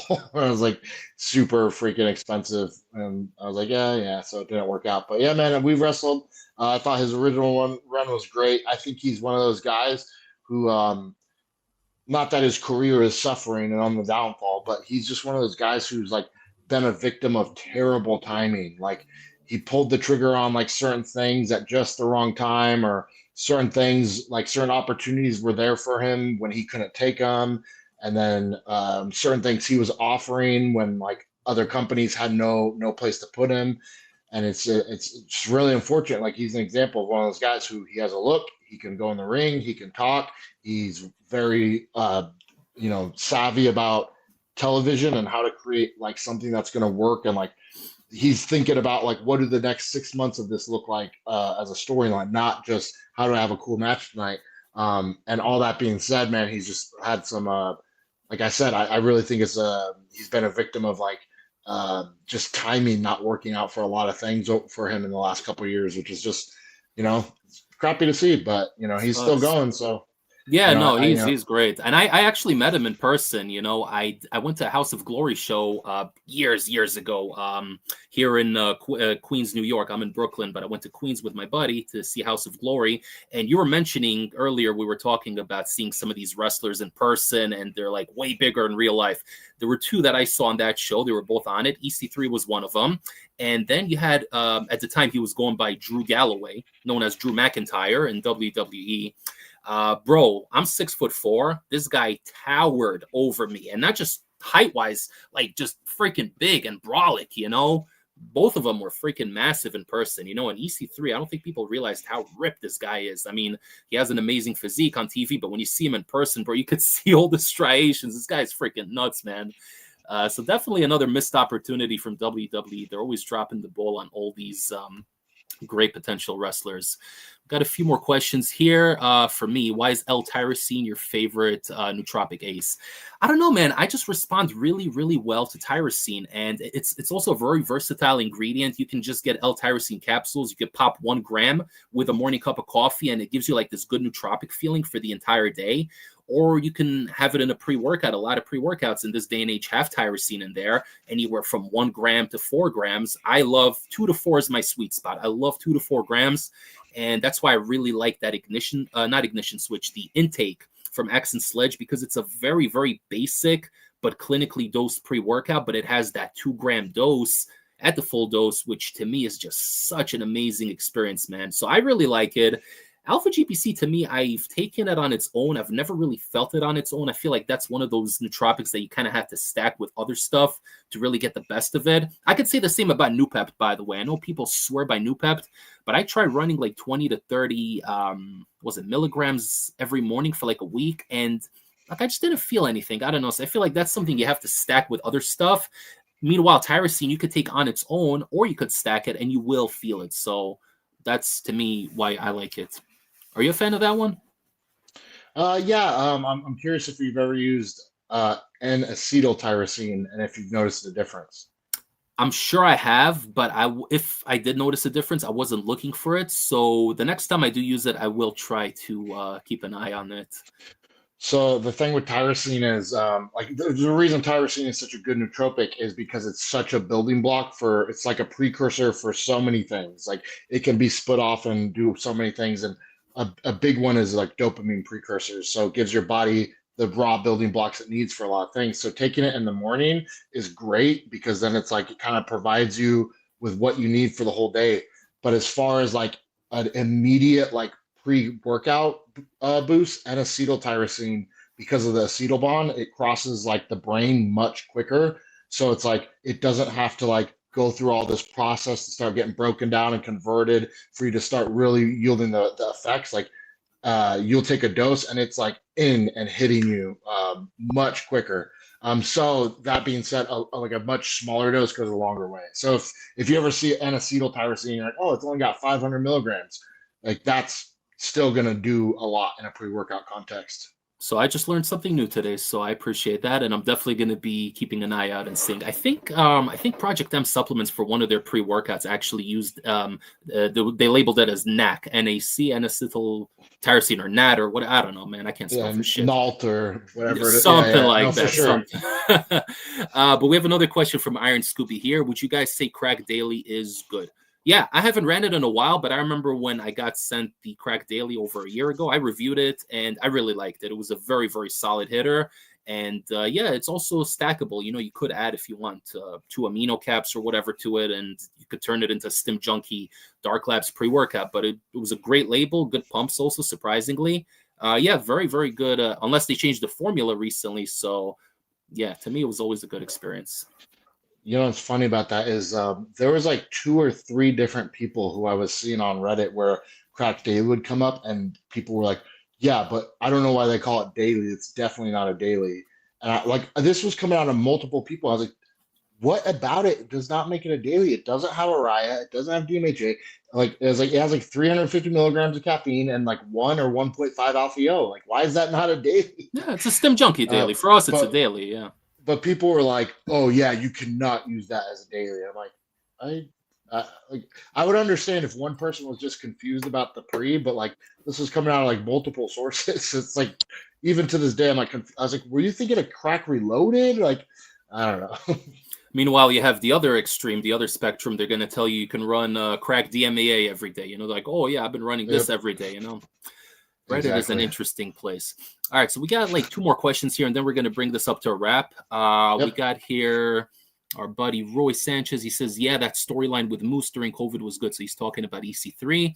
Wish they had him around a little longer. Yeah, same here. It is what it is, man. A lot of times, like Hammer said, you know, due to circumstances, maybe the timing's not perfect. But listen, EC3 made his mark on TNA. You know, you can go back and watch pretty much all that he did over there, and it was all good stuff. I was always a big fan of his. And I think this is the last question we got for now. What's your guys' thoughts on paroxetine in pre? So this is essentially like a kind of a caffeine replacement. It's supposed to be cleaner or whatever. I mean, we don't know if the research is there or not. But I do remember the one pre-workout I ran was the Transformers one from Core Nutritionals that had 300 milligrams of paroxetine, no caffeine. And I felt really good on it, man. It gave me like a very, very clear-headed focus, a good, clean energy, nothing illicit, but very, very mood elevating. It was a very nice nootropic feeling kind of stimulation. Yeah. So I actually bought the paraxanthine or paroxetine, or however it's pronounced. I bought the capsules separately because I was curious. And it's basically like the main metabolite of caffeine, but it kind of cuts out the theobromine and like the one other main metabolite. It's escaping me at the moment. But so like you said, it's kind of supposed to be like a cleaner, less jittery, less of the side effects, more of like the stimulation, but also it has a shorter half-life. So it's like 3 to 4 hours. It should clear your system. So in theory, if you were going to train late, it would be a much better choice than typical caffeine because that's going to be like 6 to 8. And I kind of tested that theory. I've used like 200 milligrams before my evening cardio, and I can't really sit there and split hairs and be like, oh, it's superior to this or that. Like it gave me an energy boost, kind of equivalent to roughly the same dosage of caffeine, but it didn't mess with my sleep at all. So I will say that. So, you know, I don't know if it's kind of more of a gimmick than if it's like some superior thing to have, but I've got no negatives from it, so I will say that. I might experiment with it. I'm actually thinking if I were to take like 200 or 300 milligrams of paroxetine and pair it with like half a dose of Molotov from Apollon, the non-stim fat burner, which I freaking love, then that might actually be a good stack for cardio. Just a little bit of the energy, you know, without getting too hopped up. Just get the thermogenics in there, and I think that would actually work really well. You know, Yeah, they have a fire. new, they actually fire. They actually have a new Molotov coming out next month, but I literally just bought myself another tub because I Yeah, love that product so much. I'm about to do my NutriCartel Black Friday order. If freaking Jake will ever cash out my points for a gift card, but I have a thing of Molotov in there, and it's pissing me off because I'm out. So I'm like, I want to get this, and I'm going to, but I'm like, I know as soon as it comes, they're gonna drop the new formula. I'm gonna just be so bad I don't have the new one. I know, man. And I'm assuming they're going to send me the new one to review, but I already was out of it for a while. And I said, you know what? I miss it. What I like to do is when I take my pre workout and I go to the gym, and then whether I'm transitioning over to cardio or maybe I'm kind of in the middle of the workout and the pre's kind of fading a little early, I will take 2 of the capsules, and it's non stim, so I don't feel guilty about it. But the thermogenics kind of contribute. It gives me almost like a second wind, that second burst of energy. And then I'm able to do what else I got to do, you know, whether it's cardio, whether it's just a couple more sets or whatever. But that's the way I like to utilize it. I'm a huge fan of thermogenics. And with that being 100%. said, brother, we are at 1 hour and 45. Holy shit, time flies when we're on the High Stim experience having fun. I really enjoyed this. And guys, if you enjoyed this video, found it entertaining, beneficial, like the video, all right, subscribe to the channel. I'm going to link Hammer's information down below as well. Follow him on Instagram, subscribe, and we're going to try to release this as an audio version as well. I have to kind of tinker with a few things, but down the line, that is going to be something as well. And if you guys have any ideas for topics or whatever you'd like to discuss, we're pretty much open to anything. You can leave comments after this live goes off, and we'll definitely take that into consideration. Brother, give your plugs away. Yeah, follow me on Instagram and Twitter at Alex Hammerstone. You could search up Bodybuild Alex for my YouTube reviews. But yeah, just freaking same old, man. If you're watching this not on the live and you have questions you want for next time, just drop them in the comment section, and those will be maybe the first ones we pull up next week. So we're just trying to be 2 guys having fun once a week, and hope you guys enjoy it. So thanks for coming along for the ride. Thank you, everybody. Hope you enjoyed the rest of the weekend, and we'll see you on the next episode of the High Stim Experience.